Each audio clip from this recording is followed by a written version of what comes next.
शरीर स्वस्थ होगा और अंदर से ऊर्जावान होगा तो ज्यादा विचार नहीं आएंगे और बुद्धि दिन ब दिन तेज होती जाएगी। इसके पीछे एक रहस्य है। आज इसी रहस्य के बारे में हम गौतम बुद्ध की कहानियों के माध्यम से जानेंगे। तो बिना देर किए चलिए उन कहानियों की शुरुआत करते हैं। पहली कहानी, ये 10 आदतें जिंदगी बदल देंगी।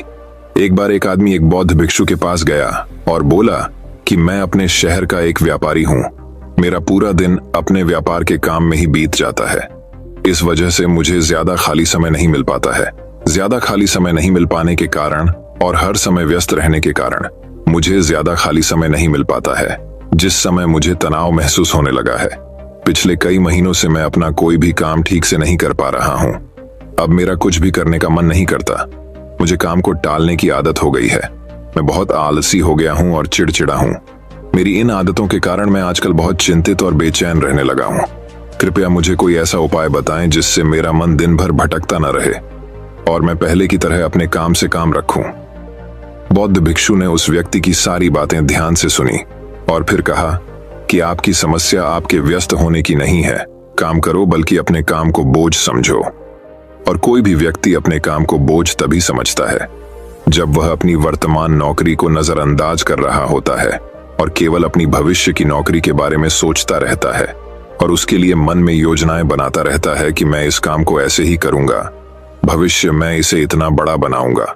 और जब कोई व्यक्ति किसी काम के बारे में सिर्फ सोचता रहता है लेकिन उसे पूरा करने के लिए कोई ठोस कदम नहीं उठाता, तो वह उस काम को लेकर तनाव से घिर जाता है और फिर वह नौकरी उसके लिए बोझ बन जाती है। यह सुनकर वह व्यक्ति बोला, हाँ संत, आपने तो मेरे मन की बात कह दी। मैं भी पिछले कुछ महीनों से हर रोज अपने काम पर ध्यान देने की बजाय अपने बिजनेस के भविष्य के बारे में सोचता रहता हूं कि कहीं मेरा बिजनेस कम न हो जाए। भविष्य में कोई अन्य व्यापारी मेरे व्यापार क्षेत्र में अतिक्रमण न कर ले। और भी ऐसी कई नकारात्मक बातें मेरे दिमाग में चलती रहती हैं, जिसके कारण मैं अपने आज के बिजनेस पर ध्यान नहीं दे पा रहा हूं। यह सुनकर बौद्ध भिक्षु ने कहा, हम अपने विचारों में जितनी बड़ी समस्याएं बनाते हैं, असल जिंदगी में समस्याएं इतनी बड़ी नहीं होती। आपको बस अपने आज पर ध्यान केंद्रित करने की जरूरत है। बाकी सब चीजें अपने आप ठीक हो जाएंगी। व्यक्ति ने कहा, संत, मैं ऐसा करने में सक्षम नहीं हूं। मैं अपने आज के काम पर ध्यान केंद्रित नहीं कर पा रहा हूं। मैंने बहुत कोशिश की, लेकिन मैं हर बार हार जाता हूं। मुझे अतीत की गलतियों पर पछतावा होता है। मैं भविष्य के लिए योजनाएं बनाने लगता हूं और फिर मेरा मन बेचैन हो जाता है। आप मुझे कोई रास्ता बताएं ताकि मैं आज पर ध्यान केंद्रित कर सकूं। लेकिन मैं ध्यान, योग नहीं कर पाता वगैरह बहुत लंबे समय तक, और न ही मैं कोई बड़ी साधना कर सकता हूं। इसलिए आप मुझे कोई आसान तरीका बताएं। बौद्ध भिक्षु ने कहा, ठीक है, आज मैं आपको ऐसे 10 छोटे छोटे तरीके बताने जा रहा हूं जिन्हें आप अपने दैनिक कार्यों के साथ कर सकते हैं।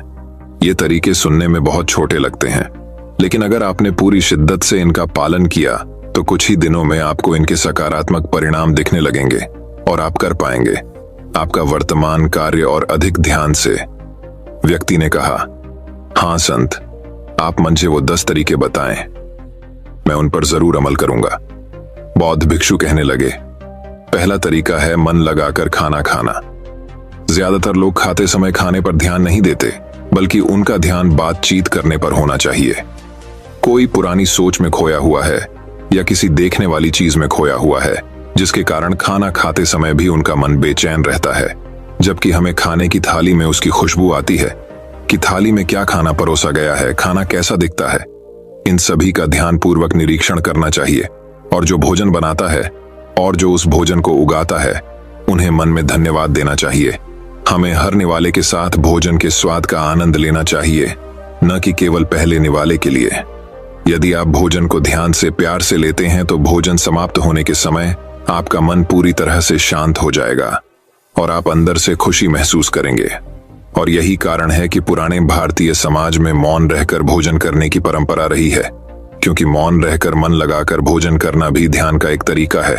और सिर्फ खाना खाते समय ही नहीं, बल्कि आप रोजमर्रा के काम जैसे चलना, नहाना, साफ सफाई आदि भी ध्यान से करेंगे तो आप पूरे दिन खुशियों और अनंतता से भरे रहेंगे। बौद्ध भिक्षु ने कहा, दूसरा तरीका यह है कि आप अपनी सांसों पर ध्यान दें। सांस लेना एक प्राकृतिक और लयबद्ध प्रक्रिया है जो स्वाभाविक रूप से चलती रहती है।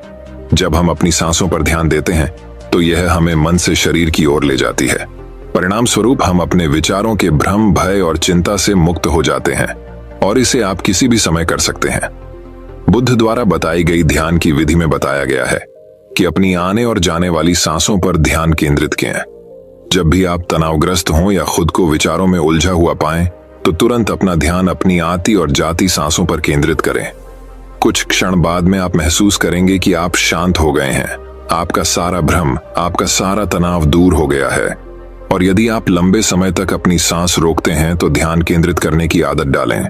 इससे सबसे खराब स्थिति में भी आप खुद को शांत रख पाएंगे और अपने वर्तमान कार्यों पर अधिक समय तक ध्यान केंद्रित कर पाएंगे। सांसों पर ध्यान देना हमें याद दिलाता है कि हम कौन हैं। हमें यह एहसास होता है कि हम वह विचार नहीं हैं जो अभी हमारे अंदर चल रहा है, बल्कि हम उससे अलग हैं, हम उससे ऊपर हैं। दोस्तों, हमको कोई नहीं सकता, सिर्फ अपनी सांसों पर ध्यान देने से बहुत कुछ पता चल सकता है। नए आयाम हमारे पूर्वजों ने सिर्फ अपनी सांसों को कैसे नियंत्रित किया जाए इस पर बहुत काम किया। ऐसे काम कर सकते हैं जो सामान्य मानव जीवन से परे हैं, जबकि हम अपनी सांसों पर ध्यान देकर खुद को ऐसी स्थिति में ला सकते हैं जिससे जीवन में कोई भी उतार चढ़ाव हमें परेशान नहीं कर से। बौद्ध भिक्षु ने उस व्यक्ति से कहा, तीसरा तरीका है अपनी इंद्रियों से जुड़ना। हमारे पास 5 इंद्रियां हैं, नाक, त्वचा, जीभ, कान और आंख हमारे शरीर के प्रवेश द्वार हैं। लेकिन जब हम विचारों में खो जाते हैं तब हम अपनी इंद्रियों को महसूस नहीं कर पाते। हमारे आसपास क्या हो रहा है, गंध कैसी है, क्या आवाजें आ रही हैं। जब तक ये सभी चीजें इतनी मजबूत न हो जाएं कि हमारा ध्यान अपनी ओर खींच लें, हम बस बेहोशी में जीते रहते हैं। इसलिए अपने आसपास की चीजों को बहुत ध्यान से देखने की आदत डालें। जैसे ठंडी हवा को अपने शरीर से टकराते हुए महसूस करें, बगीचे में खिलते रंग बिरंगे फूलों को देखें, उसकी सुंदरता को देखें, पक्षियों की आवाज सुनें, कुछ देर के लिए उगते और डूबते सूरज को देखें। ये सभी छोटी छोटी चीजें आपको आपके वर्तमान से जोड़ देंगी। अगर आप अपने जीवन में शांति और आनंद का अनुभव करना चाहते हैं तो आपको अपने आसपास की चीजों पर ध्यान देना होगा। आपको एक पल रुक कर देखना होगा, उन्हें व्यापार से देखें और उन्हें महसूस करें। बौद्ध भिक्षु ने कहा, चौथा तरीका यह है कि अपने मन में उठने वाली नकारात्मक भावनाओं का निरीक्षण करें। परेशान होना, निराश होना या गुस्सा आना इंसानों में आम बात है, लेकिन हमें ऐसी भावनाओं में नहीं बहना चाहिए। लेकिन जब भी हम ऐसा करते हैं, किसी तरह का हमारे अंदर नकारात्मक भावनाएं, तो हमें इन भावनाओं पर ध्यान देना चाहिए। जैसे जब आपको गुस्सा आता है या कुछ गलत करने का मन करता है, तो उस वक्त आपके मन में किस तरह के विचार उठ रहे होते हैं। तो थोड़ा रुकिए, थोड़ी देर में आपको लगेगा कि आप वो विचार नहीं हैं, आप उनसे अलग हैं। आप उन्हें देखते रहें और थोड़ी देर में वो सारे नकारात्मक विचार गायब हो जाएंगे। और अगर आप हर बार ऐसा करते हैं तो आप अपनी भावनाओं पर नियंत्रण करना सीख जाएंगे। बौद्ध भिक्षु ने 5वां तरीका बताया, अपने मन में आने वाले हर विचार पर भरोसा न करें। हमारा दिमाग हर समय अनुमान और धारणाएं बनाता रहता है जो हर बार की तरह सच नहीं होंगी। किसी व्यक्ति से मिलते हैं या कुछ नया देखते हैं तो तुरंत हमारा दिमाग उसके बारे में पूर्व धारणाएं बनाना शुरू कर देता है और फिर वह वस्तु या व्यक्ति उसे अच्छा या बुरा बनाकर हमारे सामने प्रस्तुत कर देगा और फिर हम अपने विचारों को सत्य मान लेते हैं और उस व्यक्ति या वस्तु को वैसा ही कहने लगते हैं। और कुछ लोग अपनी मान्यताओं को हल्के में ले लेते हैं और उस पर कायम रहते हैं, जबकि हमें प्रयास करना चाहिए स्वयं को किसी भी प्रकार की पूर्व धारणाओं से मुक्त रखना और पूर्ण जागरूकता के साथ चीजों को वैसे ही देखने का प्रयास करें जैसे वे वास्तव में हैं। हमें अच्छाई और बुराई का आवरण नहीं ओढ़ना चाहिए। यदि आप पूर्ण साक्षी के साथ वर्तमान में रहते हैं तो बिना किसी पूर्व कल्पना के कुछ भी देखें और सुने तो यह आपको शांत और तनाव मुक्त रखेगा। बुद्ध भिक्षु ने कहा, छठा तरीका यह है कि प्रतिदिन कुछ समय के लिए ध्यान का अध्ययन करें। ध्यान करने के लिए घंटों बैठने की आवश्यकता नहीं है। दिन भर में 10 मिनट का ध्यान भी जीवन में सकारात्मक प्रभाव डाल सकता है। प्रतिदिन ध्यान करने से हमारे जीवन में नई ऊर्जा, उत्साह, शांति और प्रेरणा आएगी। हम पूरे दिन अंदर से खुश और शांत महसूस करते हैं। रोजाना ध्यान करने से आप स्वाभाविक रूप से वर्तमान क्षण में जीना सीखते हैं।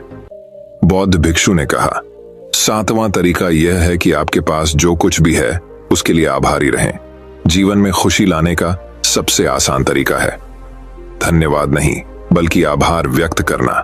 केवल वही चीजें हमारे पास होती हैं जो हमें वास्तविक आनंद देती हैं, लेकिन जो हम पाना चाहते हैं हम उसे पाने का रास्ता भी देखना शुरू कर देते हैं, क्योंकि कृतज्ञता से भरा हृदय समस्याओं पर नहीं बल्कि समाधानों पर ध्यान केंद्रित करता है। आपके पास जो कुछ भी है उसके लिए अदृश्य सार्वभौमिक शक्ति को धन्यवाद देने से आपका जीवन जादुई रूप से बदल सकता है। आपको यह सोचना चाहिए कि आप कितने भाग्यशाली हैं कि आपके पास एक निश्चित चीज है। उदाहरण के लिए आपके पास है एक वंशानुगत व्यवसाय, और हम नहीं जानते कि ऐसे कितने लोग हैं जो आपके जैसा व्यवसाय करना पसंद करेंगे, लेकिन उनके पास नहीं है। इसके अलावा आपको इसके लिए आभारी होना होगा कि आपकी थाली में भोजन है, जबकि दुनिया में लाखों लोग भूख से मरते हैं। साधु ने कहा, बौद्ध भिक्षु ने कहा, 8वां तरीका यह है कि किसी दूसरे व्यक्ति से बात करते समय उसकी बात ध्यान से सुने बिना ये सोचे कि हमें उससे क्या कहना है या उसे कैसे जवाब देना है। आपको सामने वाले व्यक्ति की बात ध्यान से सुननी चाहिए। आपको सामने वाले से बात करनी है ना कि उसे जवाब देना है। लेकिन जब आप किसी से बात करते हैं तो उसकी भावनाओं को समझने के लिए अपने कानों, दिल और आत्मा से उसकी बात सुनें और समझें। ऐसा करने से उस व्यक्ति के साथ आपका रिश्ता मजबूत होगा, और यह आपके लिए अपना धैर्य और एकाग्रता बढ़ाने का भी एक अभ्यास है। और जब हम सुनते ज्यादा हैं और कम बोलते हैं तो हम बहुत सारी परेशानियों से बच जाते हैं, जिससे हमारा मानसिक तनाव कम हो जाता है। और याद रखें, किसी भी व्यक्ति की बातों को ध्यान से सुनना उसका सम्मान करने का सबसे अच्छा तरीका है, बौद्ध भिक्षु ने कहा। 9वां तरीका यह है कि अपने महत्वपूर्ण काम के लिए एक समय निर्धारित करें। आपको अपने दिन का कुछ समय महत्वपूर्ण कामों के लिए अलग रखना चाहिए, जैसे काम का समय, नहाने का समय, सफाई का समय, खाने का समय आदि। समय के साथ महत्वपूर्ण कार्यों का वितरण यह सुनिश्चित करता है कि चीजें बिना किसी रुकावट के नियमित रूप से होती हैं। दिन के सही समय पर सही काम करने से हमारे जीवन में अनुशासन आता है, और अनुशासन से जीवन में शांति और खुशी आती है। बौद्ध भिक्षु ने 10वां और आखिरी तरीका बताया कि जब भी आप कुछ करें तो अपनी रोजमर्रा की गतिविधियों में जागरूकता लाने का प्रयास करें, इसलिए उसे वर्तमान में करने का प्रयास करें।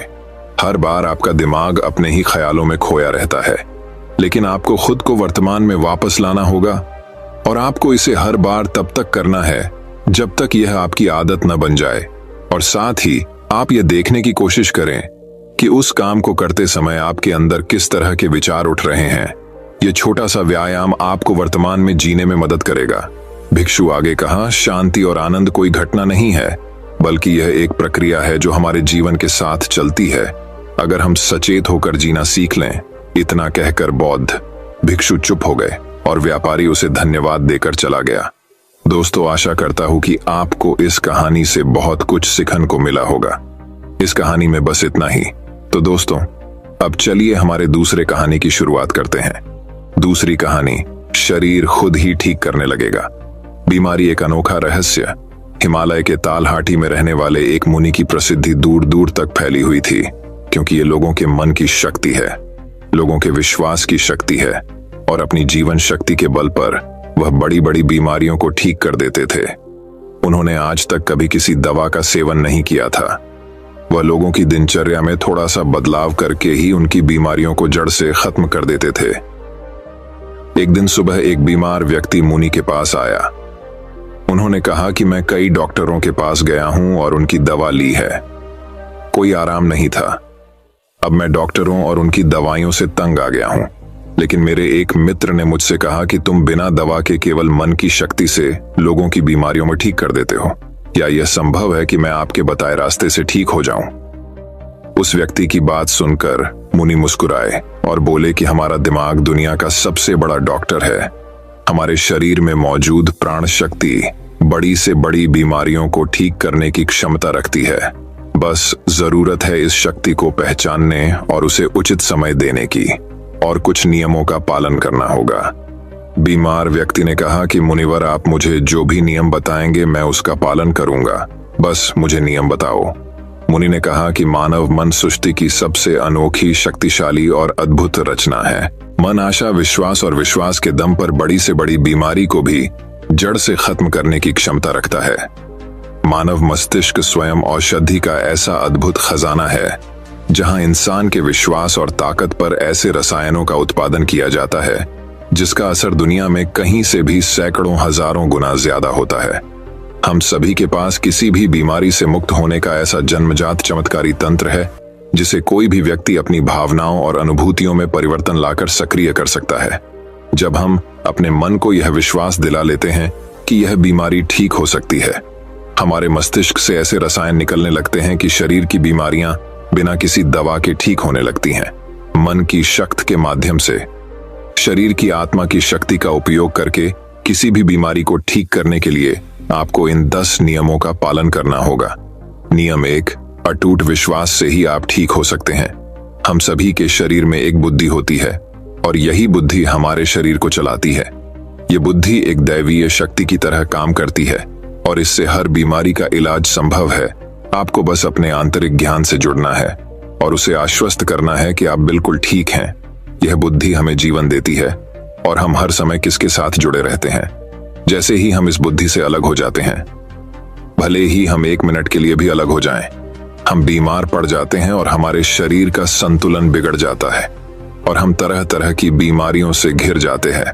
बुद्धि का अर्थ है हमारे जीवन की वह चेतना जिसे हम चेतन मन भी कहते हैं। मन की सारी शक्ति हमारे अवचेतन मन के पास होती है। यही वह जगह है जहां सारे सवालों का जवाब छिपा है। मन की सारी शक्ति और सारी समझ। यदि अब आप चेतन मन की शक्ति का उपयोग करना और उसे अपनी गति से चलाना सीख लें, तब आप न केवल अपनी बीमारी ठीक कर सकते हैं बल्कि अपनी भलाई का लाभ भी उठा सकते हैं और अपना जीवन पूर्णता से जियो। जिन लोगों ने अपने अवचेतन मन, आस्था और विश्वास के बल पर अपनी बीमारियों को ठीक किया है, उन्हें महानतम सत्ता की शक्ति पर पूर्ण विश्वास था। उनका मानना था कि जो मुझे बीमार कर रहा है उससे भी बड़ी शक्ति का हाथ मेरे सिर पर है। वह मुझसे जुड़ी हुई है और वही धारा मुझ में भी प्रवाहित हो रही है। वह मुझे ठीक कर रहा है। जब भी आप किसी शक्ति पर अटूट विश्वास रखते हैं और उसके प्रति सकारात्मक दृष्टिकोण रखते हैं, तो आप हमारे दिमाग के औषधालय को सक्रिय कर देते हैं। बीमारी को ठीक करने के लिए जिस भी रसायन की आवश्यकता होती है, हमारे अवचेतन मन में उस रसायन को बनाने की शक्ति होती है और ये रसायन इस तरह से बनाए जाते हैं कि ये हमारी शरीर व्यवस्था को मजबूत बनाते हैं, हमारी रोगों से लड़ने की क्षमता को मजबूत करता है, जीवन शक्ति को पुष्ट करता है। यदि आप बीमारी से ठीक होना चाहते हैं तो आपको अधिक गहराई से विश्वास करना होगा कि आप ठीक हो सकते हैं। आपको यह मानना होगा कि जो शक्ति आपको कमजोर कर सकती है वह आपके अंदर की शक्ति से कम है, जिसके साथ आप जो चाहें कर सकते हैं। ठीक करने की शक्ति उस शक्ति से अधिक होती है जो ठीक कर सकती है। नियम 2, मन को शांत रखना शुरू करें। 99 बीमारियां क्रोध या भय के कारण होती हैं और भय से क्रोध भी उत्पन्न होता है। आपको यह समझना होगा कि हमारी परेशानियों का कारण तनाव और नकारात्मक विचार हैं। लगातार तनाव शरीर में असंतुलन पैदा करता है और शरीर का यह असंतुलन कई बीमारियों को जन्म दे सकता है। लोग हर दिन खुद को डराते हैं। उदाहरण के तौर पर अगर किसी को घर आने में देर हो जाए तो हम सोचने लगते हैं कि कुछ हो गया है, क्या उसका कोई एक्सीडेंट हुआ था। जब भी लोग खाली बैठे होते हैं तो वे देखते हैं कि उनके जीवन में क्या बुरा है। वह हमेशा किसी न किसी बात को लेकर तनाव में रहता है, जैसे कि हम शादी कब करेंगे, मुझे नहीं पता कि मुझे नौकरी कब मिलेगी, मुझे नहीं पता कि मेरा घर कब बनेगा, मैं ये नहीं जानता, मैं वो नहीं जानता। वो लोग इन सब बातों को सोचकर भी डरते हैं और विश्वास करते रहें। लेकिन समस्या यह है कि अवचेतन मन कल्पना और वास्तविकता के बीच अंतर नहीं जानता है। जब हम इस तरह नकारात्मक विचार बनाते हैं तो हमारा अवचेतन मन उसे सच मानने लगता है और उसे ऐसा लगता है कि सचमुच उसके ऊपर एक अचूक तलवार लटक रही है जो उनकी सेहत, रिश्ते और जिंदगी कभी भी बर्बाद कर सकता है। और इसी तरह हमारा अवचेतन मन हमेशा डरा हुआ रहता है, जो शरीर के अंदर ऐसे नकारात्मक रसायन पैदा करता है जो गंभीर बीमारियों का कारण बनते हैं। अब इसका समाधान क्या है? इसका समाधान यह है कि आप अपने बारे में नकारात्मक कहानियां बनाना बंद कर दें और समस्या को हल करने पर काम करना शुरू करें। इसके अलावा मन को शांत करने का एक बहुत ही कारगर उपाय है। मन से सारी गंदी बातें निकालने के लिए कैसे करें? मन में जो भी नकारात्मक विचार हों, गुस्सा, दर्द, चिड़चिड़ापन, पिछली बुरी घटनाएं, जो विचार आपको परेशान करते हैं, उन्हें एक कागज के टुकड़े पर लिख लें। लिखने के बाद न तो खुद पढ़ें और न ही किसी और से पढ़वाएं, बस इस कागज को आग में जला दो। हमारे दिमाग तक एक ही संदेश पहुंचता है कि हमारे नकारात्मक विचार ऐसे कागज पर निकले हैं, और जब वे जल जाएंगे तो यह आपको मन की अविश्वसनीय शांति देगा और कोई भी बीमारी सुंदर शांत शरीर में नहीं रह सकती। नियम 3, माफ करना सीखो। यदि आप ठीक होना चाहते हैं तो आपको पहले यह पता लगाना होगा कि आप किसे क्षमा करना चाहते हैं। जब तक हम दूसरों को अपने मन से मुक्त नहीं करते, तब तक हम स्वयं को मुक्त नहीं कर सकते। दूसरों को आजाद करके हम किसी और को नहीं बल्कि खुद को आजाद करते हैं। अपने मन को मुक्त करें और शांत करें। इसलिए क्षमा करें और आगे बढ़ें। कब तक यह बोझ ढोते रहोगे? एक घर था और घर का नियम था कि कोई भी कूड़ा बाहर नहीं फेंका जाएगा। धीरे धीरे घर में बहुत सारा कूड़ा जमा हो गया और घर में कूड़े की दुर्गंध आने लगी। वहां कीड़े मकोड़े पनपने लगे और लोग धीरे धीरे बीमार पड़ने लगे। यह सिर्फ उसके घर की कहानी नहीं है, यह हमारे मन और शरीर की भी कहानी है। मन की आदत है कि वह सभी नकारात्मक विचारों को अपने अंदर ही दबाए रखता है। किसने हमें धोखा दिया? कौन हमसे लड़ा? किसने हमें लक्ष्य दिखाया? यह एक तरह की नकारात्मक घटना है जो हमारे दिमाग में घूमती रहती है, और इस तरह हम अपने जीवन में अपने वाले अच्छे अवसरों पर ध्यान ही नहीं दे पाते। इस नकारात्मक तार के कारण हम रोज लेन में हमेशा तनाव में घुटकर जीते हैं, और 80 से 90% लोग ऐसी स्थिति में ही जीवन जीते हैं। हम पुराने कूड़े को एक दिन के लिए भी अपने घर में नहीं रखते, क्योंकि अगले दिन से उसमें से बदबू आने लगती है। लेकिन लोग बहुत पुरानी चीजों को लेकर भी मन में गुस्सा और ईर्ष्या रखते हैं, और फिर कहते हैं कि हमारी बीमारी ठीक नहीं हो रही है। जब तक हम लोगों को माफ नहीं करेंगे, तब तक हम उन बातों को अपने दिमाग से नहीं निकालेंगे। और आपको लगता है कि यह सिर्फ एक विचार है, लेकिन यह सड़े हुए कचरे का एक टुकड़ा है जो अभी तक दिमाग से निकला नहीं है और अंदर ही अंदर गंध पैदा कर रहा है। जब हम नकारात्मक सोच के साथ अपना जीवन जीते हैं, तो हम रसायनों को खत्म करना शुरू कर देते हैं, क्योंकि वे हमें स्वस्थ रखते हैं, हमें जवान बनाए रखें, और हम ऐसे रसायनों को सक्रिय कर देंगे जो हमें बीमार कर देंगे, जो हमारी पित्तसत्तात्मक व्यवस्था को कमजोर करेगा और हमें चिंतित रखेगा।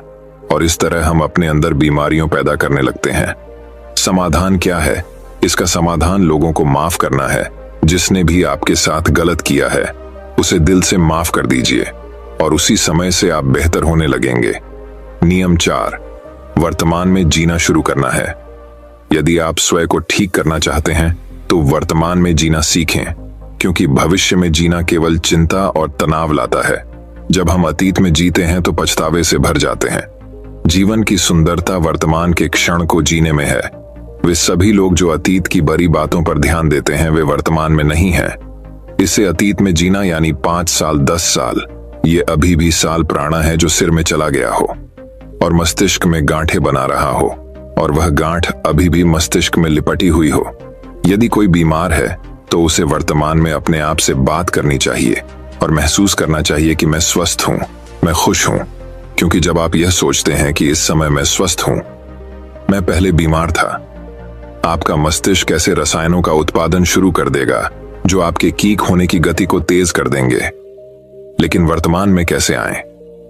वर्तमान में सांसों का साथी बनकर आना होगा, शरीर में जागरूकता लाकर, आसपास क्या पड़ा है और क्या हो रहा है उस पर ध्यान देकर। जब हम अपने परिवेश के प्रति जागरूक होते हैं, तो हमारे शरीर पर तनाव कम होता है और हमारी सोचने समझने की शक्ति बढ़ती है। ऐसा करने से हमें अपने बारे में बातें जानने को मिलती हैं। धीरे धीरे हमें समझ आने लगता है कि किस वजह से हमारे अंदर तनाव पैदा होता है, और जब हमारा मन इस बात को समझ जाता है, तो इससे हम में बहुत बड़ा बदलाव आता है। हम नकारात्मक सोचना बंद कर देते हैं और हमें हर काम में सफलता मिलती नजर आती है, क्योंकि हमारा दिमाग कल्पना और वास्तविकता के बीच अंतर नहीं समझता है। इसीलिए अगर आप किसी स्वस्थ व्यक्ति की कल्पना करेंगे, तो आपका दिमाग आपको ठीक करना शुरू कर देगा। नियम 5, खुद से प्यार करना सीखें। साल बीत जाता है, लेकिन लोग कभी खुद से अपने बारे में बात नहीं करते। उन्हें यह भी नहीं पता कि उसका पसंदीदा खाना क्या है और उसे क्या पसंद है। वह खुद के साथ समय बिताना भूल जाता है।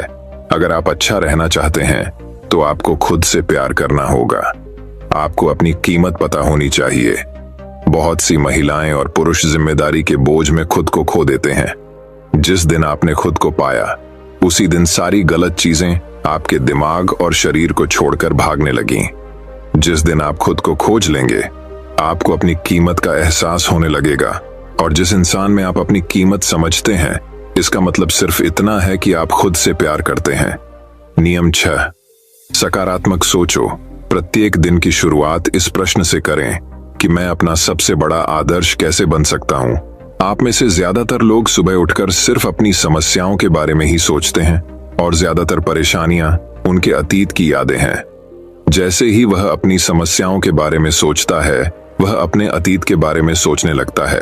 हर समस्या के साथ एक भावना जुड़ी होती है, और जब लोग अतीत के बारे में सोचते हैं तो परेशान हो जाते हैं और स्वयं को योग्य नहीं पाते हैं। हमें अगले 7 दिनों तक सुबह उठकर सकारात्मक विचारों के साथ अपने दिन की शुरुआत करनी है। आज जब मैं सुबह उठता हूं तो मैं अपना सर्वश्रेष्ठ संस्करण कैसे बन सकता हूं।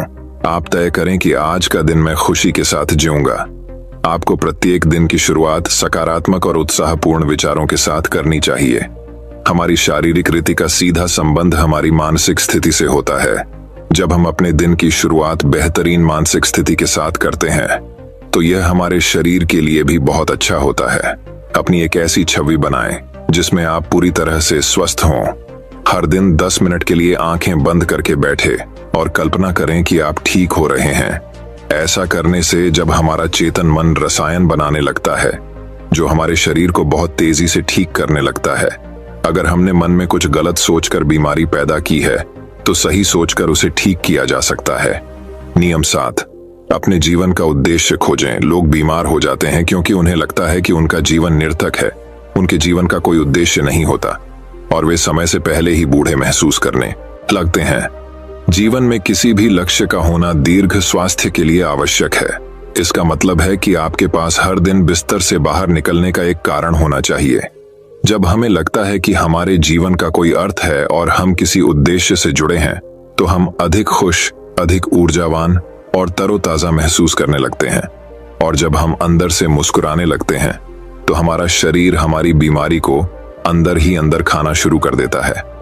नियम 8, गहरी सांसें लेने का प्रयास करें। प्रतिदिन कुछ मिनटों के लिए अपनी पीठ सीधी करके बैठे और लंबी गहरी सांसें लें। जब हम गहरी और लंबी सांस लेते हैं तो हमारे शरीर की रोग प्रतिरोधक क्षमता मजबूत हो जाती है और तेजी से काम करता है, जिससे शरीर की बीमारियां तेजी से दूर होने लगती हैं। गहरी सांस लेने के साथ साथ हमारा मन पूरे दिन प्रसन्न रहता है और हम खुश रहते हैं। नियम 9, शरीर को भीतर से साफ करें। भोजन को पूरी तरह से पचने में लगभग 5 से 20 घंटे का समय लगता है और कभी कभी मांसाहारी भोजन को पचाने के लिए 24 घंटे भी कम पड़ जाते हैं। लेकिन लोग हर कुछ घंटों में खाना खाते रहते हैं। इससे पुराना खाना ठीक से पच नहीं पाता और नया खाना आ जाता है। भोजन के ऐसे पचने से वह हमारी आंतों की दीवार पर चढ़कर चिपकने लगता है। यह सड़ा हुआ भोजन हमारे रक्त के माध्यम से पूरे शरीर में घूमता रहता है और विभिन्न बीमारियों का कारण बनता है। इससे बचने के लिए व्यक्ति को प्रतिदिन 12 घंटे या सप्ताह में 24 घंटे का उपवास करना चाहिए, ताकि हमारी प्राण शक्ति भोजन पचाने के कार्य से मुक्त होकर हमारे शरीर को शुद्ध कर सके। जिसका शरीर अंदर से साफ है, उसे कोई बीमारी नहीं हो सकती। नियम 10, ब्रह्मांड की शक्ति को धन्यवाद दें। आपके पास जो कुछ भी है, अच्छा स्वास्थ्य, अच्छा घर, अच्छी संपत्ति, उसके लिए ब्रह्मांड को धन्यवाद दें। ब्रह्मांड और लोगों के प्रति आभारी होना हमें अंदर से पूर्णता का एहसास कराता है। खुश और संतुष्ट रहें और आभार व्यक्त करना हमें अंदर से बाहर तक बदल देता है। यह मानव शरीर और दिमाग के लिए एक औषधि की तरह काम करता है। एक आशावादी और आभारी व्यक्ति के बीमार होने की संभावना दूसरों की तुलना में कम होती है, और अगर वह किसी कारण बीमार पड़ जाए तो उसके ठीक होने की गति बहुत तेज होती है। इसलिए शरीर की प्राण शक्ति पर अटूट विश्वास रखें और आशावादी बने, खुश रहें, सकारात्मक सोचें और ब्रह्मांड को धन्यवाद दें। यह किसी भी बीमारी को ठीक करने का अचूक उपाय है। इसके बाद मुने चुप हो गए और वह व्यक्ति उन्हें धन्यवाद देकर चला गया। दोस्तों, 90% बीमारियां पेट में जमा गंदगी के कारण ही होती हैं। पेट में कब्ज नहीं होना चाहिए, नहीं तो आप हमेशा बीमारियों से ग्रस्त रहेंगे। मांसाहार खाने से ही 150 बीमारियां जन्म लेती हैं। खाना खाने के बाद पानी पीने से 103 बीमारियां जन्म लेती हैं। इसलिए खाना खाने के 1 घंटे बाद ही पानी पीना चाहिए। चाय पीने से होती है।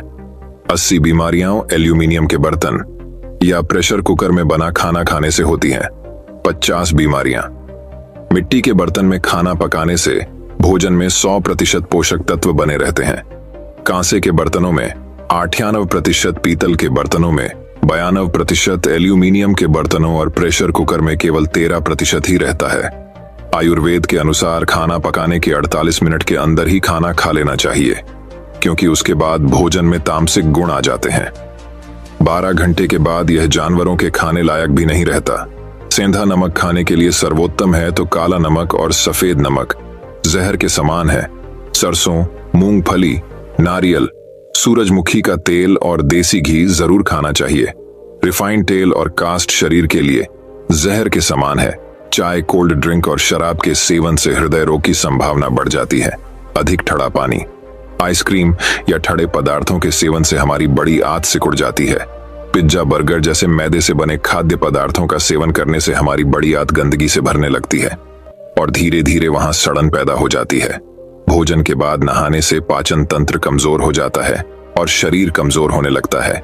इसलिए हमेशा भोजन से पहले स्नान करें। शैम्पू, कंडीशनर और विभिन्न प्रकार के तेल हमारे बालों को झड़ने, रूखे और कमजोर बनाते हैं। आपने देखा होगा कि साध अघोरियों के बाल कितने मजबूत और घने होते हैं, जबकि वे किसी भी कंडीशनर का उपयोग नहीं करते हैं। वह संयम पूर्वक ब्रह्मचर्य में रहकर अपना जीवन व्यतीत करते हैं। आजकल ज्यादातर बीमारियां गलत खानपान और गलत दिनचर्या के कारण हो रही हैं। अगर हम अपने खाने, सोने और उठने का समय तय कर लें और अपने भोजन की मात्रा भी देख लें, तो हम कई बीमारियों से खुद को बचा सकते हैं और पुरानी बीमारियों को भी ठीक कर सकते हैं। दोस्तों, मुझे उम्मीद है कि आपको इस कहानी से बहुत कुछ सीखने को मिला होगा। तो दोस्तों, अब चलिए हमारे तीसरी कहानी की शुरुआत करते हैं। तीसरी कहानी दोस्तों बहुत समय पहले की बात है। एक राज्य में दरबार की कार्यवाही चल रही थी। सभी दरबारी एक ऐसे प्रश्न पर विचार कर रहे थे जो राजकाज चलाने की दृष्टि से बेहद अहम न था। सभी एक एक कर अपनी राय दे रहे थे, लेकिन राजा दरबार में बैठे यह महसूस कर रहे थे कि सबकी राय अलग है। उन्हें आश्चर्य हुआ कि सभी एक जैसे क्यों नहीं सोचते। तब राजा चंद्रसेन ने अपने मंत्री माधव से पूछा, क्या तुम बता सकते हो कि लोगों की राय आपस में मिलती क्यों नहीं? सब अलग अलग क्यों सोचते हैं? माधव बोला, कुछ समस्याएं ऐसी होती हैं जिन पर सभी के विचार समान होते हैं। इसके बाद कुछ और काम निपटाकर दरबार की कार्यवाही समाप्त हो गई। सभी अपने अपने घरों को लौट चले। उसी शाम जब माधव और चंद्रसेन बाग में टहल रहे थे, तो राजा ने फिर वही राग छेड़ दिया और माधव से बहस करने लगे। तब माधव बाग के ही एक कोने की ओर उंगली से संकेत करता हुआ बोला, वहां उस पेड़ के निकट एक कुआं है, वहां चलिए। मैं कोशिश करता हूं कि आपको समझा सकूं कि जब कोई समस्या जनता से जुड़ी हो तो सभी एक जैसा ही सोचते हैं। मेरे कहने का मतलब यह है कि बहुत सी ऐसी बातें हैं जिनको लेकर लोगों के विचार एक जैसे होते हैं। चंद्रसेन ने कुछ देर कुएं की ओर घूरा, फिर बोले, लेकिन मैं कुछ समझा नहीं। तुम्हारे समझाने का ढंग कुछ अजीब सा है। चंद्रसेन जबकि जानते थे कि माधव अपनी बात सिद्ध करने के लिए ऐसे ही प्रयोग करता रहता है। आप सब समझ जाएंगे। चंद्रसेन बोला, आप शाही फरमान जारी कराएं कि नगर के हर घर से 1 लोटा दूध लाकर बाग में स्थित इस कुएं में डाला जाए। दिन पूर्णमासी का होगा। हमारा नगर बहुत बड़ा है। यदि हर घर से 1 लोटा दूध इस कुएं में पड़ेगा तो यह दूध से भर जाएगा। माधव की यह बात सुन चंद्रसेन ठाका लगाकर हंस पड़े। फिर भी उन्होंने माधव के कहेनुसार फरमान जारी कर दिया। शहर भर में मुनादी करवा दी गई कि आने वाली पूर्णमासी के दिन हर घर से 1 लोटा दूध लाकर शाही बाग के कुएं में डाला जाए। जो ऐसा नहीं करेगा उसे सजा मिलेगी। पूर्णमासी के दिन बाग के बाहर लोगों की कतार लग गई। इस बात का विशेष ध्यान रखा जा रहा था कि हर घर से कोई न कोई वहां जरूर आए। सभी के हाथों में भरे हुए पात्र दिखाई दे रहे थे। राजा चंद्रसेन और माधव दूर बैठे यह सब देख रहे थे और एक दूसरे को देख मुस्कुरा रहे थे। सांझ ढलने से पहले कुएं में दूध डालने का काम पूरा हो गया। हर घर से दूध लाकर कुएं में डाला गया था। जब सभी वहां से चले गए तो चंद्रसेन व माधव ने कुएं के निकट जाकर अंदर झांका। कुआं मुंडेर तक भरा हुआ था, लेकिन यह देख चंद्रसेन को बेहद हैरानी हुई कि कुएं में दूध नहीं, पानी भरा हुआ था। दूध का तो कहीं नामो निशान तक न था। हैरानी भरी निगाहों से चंद्रसेन ने माधव की ओर देखते हुए पूछा, ऐसा क्यों हुआ? शाही फरमान तो कुएं में दूध डालने का जारी हुआ था, ये पानी कहां से आया? लोगों ने दूध क्यों नहीं डाला? माधव एक जोरदार ठहाका लगाता हुआ बोला, यही तो मैं सिद्ध करना चाहता था। मैंने कहा था आपसे कि बहुत सी ऐसी बातें होती हैं जिस पर लोग एक जैसा सोचते हैं, और यह भी एक ऐसा ही मौका था। लोग कीमती दूध बर्बाद करने को तैयार न थे। वे जानते थे कि कुएं में दूध डालना व्यर्थ है, इससे उन्हें कुछ मिलने वाला नहीं था। इसलिए यह सोचकर कि किसी को क्या पता चलेगा, सभी पानी से भरे बर्तन ले आए और कुएं में उड़ेल दिए। नतीजा, दूध के बजाय पानी से भर गया। कुआं माधव की यह चंद्रसेन देख अकबर ने उसकी पीठ थपथपाई। माधव ने सिद्ध कर दिखाया था कि हर व्यक्ति की लोग सब कार्य में अपना फायदा ही देखते हैं। दोस्तों, वही एक और कहानी की शुरुआत कुछ इस प्रकार होती है। दोस्तों, बहुत समय पहले की बात है। एक दिन एक कवि धनी आदमी से मिलने गया और उसे कई सुंदर कविताएं इस उम्मीद के साथ सुनाई कि शायद वह धनवान खुश होकर कुछ इनाम जरूर देगा। लेकिन वह धनवान भी महाकंजूस था। बोला, तुम्हारी कविताएं सुनकर दिल खुश हो गया, तुम कल फिर आना, मैं तुम्हें खुश कर दूंगा, कल शायद अच्छा इनाम मिलेगा। ऐसी कल्पना करता हुआ वह कवि घर पहुंचा और सो गया। अगले दिन वह फिर उस धनवान की हवेली में जा पहुंचा। धनवान बोला, सुनो कवि महाशय, जैसे तुमने मुझे अपनी कविताएं सुनाकर खुश किया था, उसी तरह मैं भी तुमको बुलाकर खुश हूं। तुमने मुझे कल कुछ भी नहीं दिया, इसलिए मैं भी कुछ नहीं दे रहा। हिसाब बराबर हो गया। कवि बेहद निराश हो गया। उसने अपनी बात एक मित्र को कह सुनाई और उस मित्र ने माधव को बता दिया। सुनकर माधव बोला, अब जैसा मैं कहता हूं वैसा करो। तुम उस धनवान से मित्रता करके उसे खाने पर अपने घर बुलाओ। हाँ, अपने कवि मित्र को भी बुलाना मत भूलना, मैं तो खैर वहां मौजूद रहूंगा ही। कुछ दिनों बाद माधव की योजनानुसार कवि के मित्र के घर दोपहर को भोज का कार्यक्रम तय हो गया। नियत समय पर वह धनवान भी आ पहुंचा। उस समय माधव, कवि और कुछ अन्य मित्र बातचीत में मशगूल थे। समय गुजरता जा रहा था, लेकिन खाने पीने का कहीं कोई नामो निशान न था। वे लोग पहले की तरह बातचीत में व्यस्त थे। धनवान की बेचैनी बढ़ती जा रही थी। जब उसे रहा न गया तो बोल ही पड़ा, भोजन का समय तो कब का हो चुका, क्या हम यहाँ खाने पर नहीं आए हैं? खाना? कैसा खाना? माधव ने पूछा। धनवान को अब गुस्सा आ गया। क्या मतलब है तुम्हारा? क्या तुमने मुझे यहाँ खाने पर नहीं बुलाया है? माधव ने जवाब दिया, खाने का कोई निमंत्रण नहीं था, यह तो आपको खुश करने के लिए खाने पर आने को कहा गया था। धनवान व्यक्ति का पारा 7वें आसमान पर चढ़ गया। क्रोधित स्वर में बोला, यह सब क्या है? इस तरह किसी इज्जतदार आदमी को बेइज्जत करना ठीक है क्या? तुमने मुझसे धोखा किया है। अब माधव हंसता हुआ बोला, यदि मैं कहूं कि इसमें कुछ भी गलत नहीं तो तुमने इस कवि से यही कहकर धोखा किया था ना कि कल आना, सो मैंने भी कुछ ऐसा ही किया। तुम जैसे लोगों के साथ ऐसा ही व्यवहार होना चाहिए। धनवान को अब अपनी गलती का आभास हुआ और उसने कवि को अच्छा इनाम देकर वहां से विदा ली। वहां मौजूद सभी माधव को प्रशंसा भरी नजरों से देखने लगे। दोस्तों, इस कहानी से हमें यह सीख मिलती है कि जैसा आप लोगों के साथ करते हो वैसा ही आपको भी प्राप्त होता है। इसलिए सब लोगों के साथ अच्छा बर्ताव करना, यही आपको सब लोगों में आकर्षित व्यक्ति बनाता है। दोस्तों, मैं उम्मीद करता हूं कि यह कहानी सुनने से आपके जीवन में अच्छे बदलाव आए होंगे। आपको इस वीडियो से क्या सीखने मिला ये कमेंट करके जरूर बताएं और अपने परिवार, दोस्तों या आपके करीबी इंसान के साथ ये कहानी शेयर करके उन्हें भी इस ज्ञान से परिचित करवाएं। बाकी अगर आपको ये वीडियो दिल से अच्छी लगी हो तभी इस वीडियो को लाइक कर देना, और आपने अब तक इस चैनल को सब्सक्राइब न किया हो तो चैनल को सब्सक्राइब भी जरूर कर देना। आपका हर शुभ हो और खुशियों से आपका जीवन भरा रहे। धन्यवाद। नमो बुद्धाय।